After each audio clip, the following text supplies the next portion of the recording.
जय हिंद मित्रों आज ये वीडियो मैं ख़ास अपने केंद्रीय कर्मचारी army, navy, air force, DSC, paramilitary या जो भी कर्मचारी हैं, जो भी सरकारी कर्मचारी हैं या प्राइवेट कर्मचारी हैं, उनके लिए बना रहा हूँ।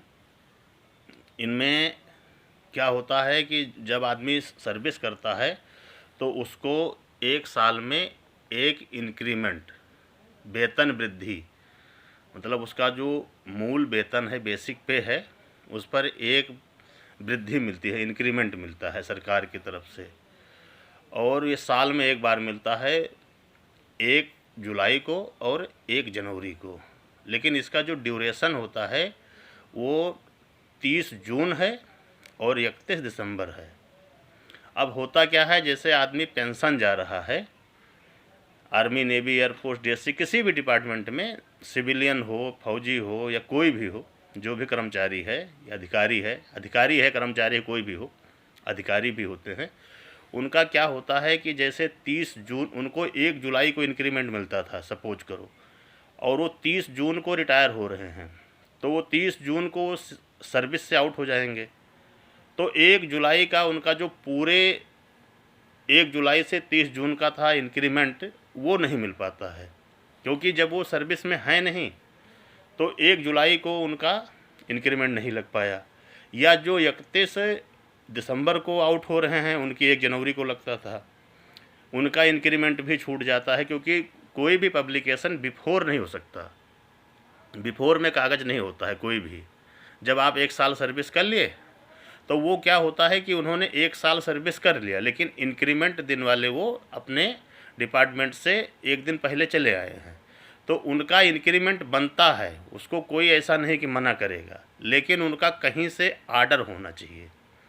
आर्डर जैसे मान लो जिस डिपार्टमेंट में हैं, अब वो डिपार्टमेंट का जो अधिकारी था जिसके अंडर में उन्होंने नौकरी किया है, उसके हाथ से तो उसका कागज़ निकल गया है, तो वो तो आर्डर कर नहीं सकता। तो उनको अपने कोर्ट में, जैसे आर्मी वाले या मतलब डिफेंस में जो भी है, उनका कोर्ट है आर्म्ड फोर्स ट्रिब्यूनल, और सिविल वालों का अपना अपना कोर्ट है।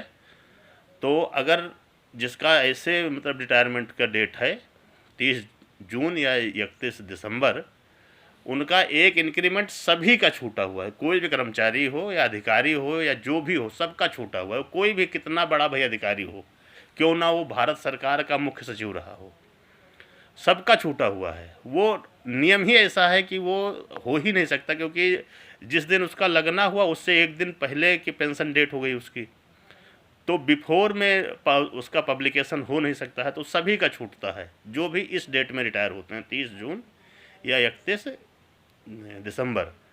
तो ऐसे लोगों से हमारी अपील है कि आप लोग इसके लिए अगर जागरूक नहीं होंगे तो ये आपका हमेशा छूटा रहेगा। मतलब जिसका जो बेसिक पे का स्केल है उसी हिसाब से मान के चलो 800 रुपये से लेके और महीने का जिसका जैसा वेतनमान है, काफ़ी ज़्यादा तक नुकसान होता रहता है। तो ये चीज़ें लोगों को पहले पता नहीं थी, धीरे धीरे अधिकारी वर्गों ने अपना आर्म्ड फोर्स ट्रिब्यूनल में केस डाला, एयरफोर्स नेवी वालों को पता था, उन्होंने डाला तो उनको मिल गया। मतलब ये मिलेगा सबको, क्योंकि उसने 1 साल सर्विस किया, जब 1 साल सर्विस हो गई तभी उसको इंक्रीमेंट लागू हुआ। लेकिन कुदरती रिटायरमेंट का डेट जो होती है वो महीने के लास्ट में होती है, 30 जून को। ऐसा नहीं होता कि 5 जून को रिटायर कर दें, ये किसी भी डिपार्टमेंट में ऐसा नहीं है।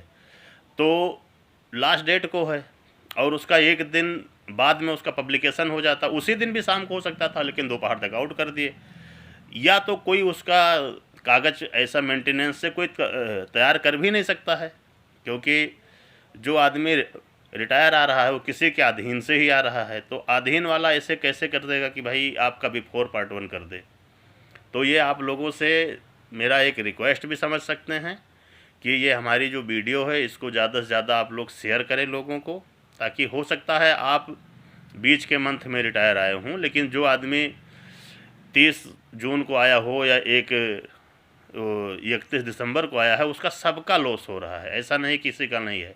क्योंकि मैंने जब कह दिया अगर मुख्य सेक्रेटरी है वो भी अगर 30 जून या 31 दिसंबर को रिटायर हुआ है तो उसका भी नहीं लगा है, वो सबका लगाता था लेकिन उसका ही छूटेगा, क्योंकि रूलिंग में ही नहीं कि उसका लग जाए, जब तक वो कहीं से आर्डर नहीं पाएगा। तो आर्डर के लिए एक ही रास्ता है कि आप अपने कोर्ट में जाइए डिफेंस वालों के लिए 8 पोस्ट ट्रिब्यूनल है, वहाँ जाइए और अपना कीजिए। तो जिसका भी छूटा है, आप लोग इस वीडियो को ज़्यादा से ज़्यादा अपने दोस्तों में शेयर कर दो ताकि लोगों को पता चल सके।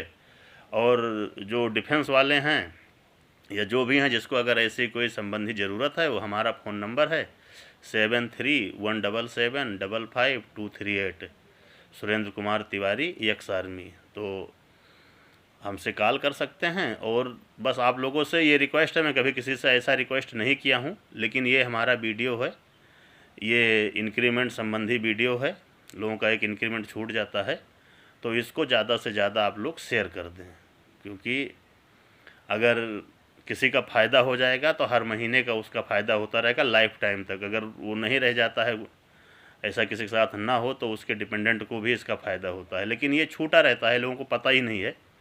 और हम लोगों को भी ज़्यादा नहीं पता था। अभी मुकदमे जब आए और उसमें सुनवाई होके और ये हुआ कि नहीं, ये तो 1 साल नौकरी किया तो इनको मिलना चाहिए, आर्डर हुआ, और ये आर्डर होना ही होना है, क्योंकि एक तरह से सत्य चीज़ है कि जैसे ये है कि सूरज भगवान पूरब में निकलते हैं तो निकलते हैं, वो सत्य है। उसे कुछ ऐसे ये भी सत्य है कि वो आदमी 1 साल नौकरी किया, लेकिन उसका लास्ट वाला इंक्रीमेंट जो 1 जुलाई को लगना था, 30 जून को अगर वो आउट हो गया तो लगना ही नहीं है, नहीं लग पाएगा जब तक कहीं से आर्डर नहीं होगा। तो इसलिए ये चीज़ें बहुत लोगों का नुकसान हो रहा है। आप लोग ज़्यादा से ज़्यादा शेयर करें। और हमारा फ़ोन नंबर है, हम आपको निःशुल्क सलाह दे रहे हैं, 7317755238। आप कभी भी इस पर फ़ोन कॉल कर सकते हैं, मैसेज डाल सकते हैं, व्हाट्सएप पर भी यही नंबर है। और ये आपका अधिकार है, मौलिक अधिकार है। आप नौकरी किए हैं, वो चीज़ आप मांग रहे हैं, इसके लिए कोई ऐसा भी नहीं है कि आपको सज़ा दे देगा, ये आपने गलत कर दिया। ये आप एक न्यायिक मांग कर रहे हैं कि हमारे साथ ये चीज़ छूट गया है, किसी ने अन्याय भी नहीं किया, इसमें ये भी नहीं हो सकता है कि उन्होंने हमारे साथ अन्याय कर दिया। ये चीज़ आप मांग सकते हैं। और ऐसे डिफेंस में जो हैं उनके लिए एसीपी का है, तो बहुत से हवलदार हैं, उन्होंने 24 साल किया, लेकिन उनका एसीपी का पार्ट 1 जिस महीने में लास्ट में वो रिटायर होते हैं, उसी महीने भर्ती होते हैं। 24 साल उनका, सपोज करो कि 25 नवंबर को 24 साल पूरा हो रहा था। अब वो 1 नवंबर को अपने रिकॉर्ड ऑफिस पहुंच गए, जहां भी है, उनका लगभग 1 नवंबर को ही क्लियर हो गया। अब उनका 24 नवंबर को उनका पार्ट 1 होना था और वो पार्ट 1 हुआ ही नहीं, तो वो एसीपी 3rd जो उनको मिलनी है नायब सूबेदार की, वो नहीं मिल पाती है। ऐसा भी बहुत केस आता है, वो भी बिल्कुल जीतने वाला ही केस है। ये सब सुप्रीम कोर्ट का आर्डर है, माननीय सर्वोच्च न्यायालय का आर्डर है। इसका कोई ऐसा नहीं है कि हम आप या कोई भी इसको, या कोई भी सरकार या कोई भी इसको अपने पास से दे रहा है। तो मित्रों, अपना ख्याल रखो और ये वीडियो ज़्यादा से ज़्यादा शेयर करो लोगों में। इसके लिए बहुत बहुत धन्यवाद।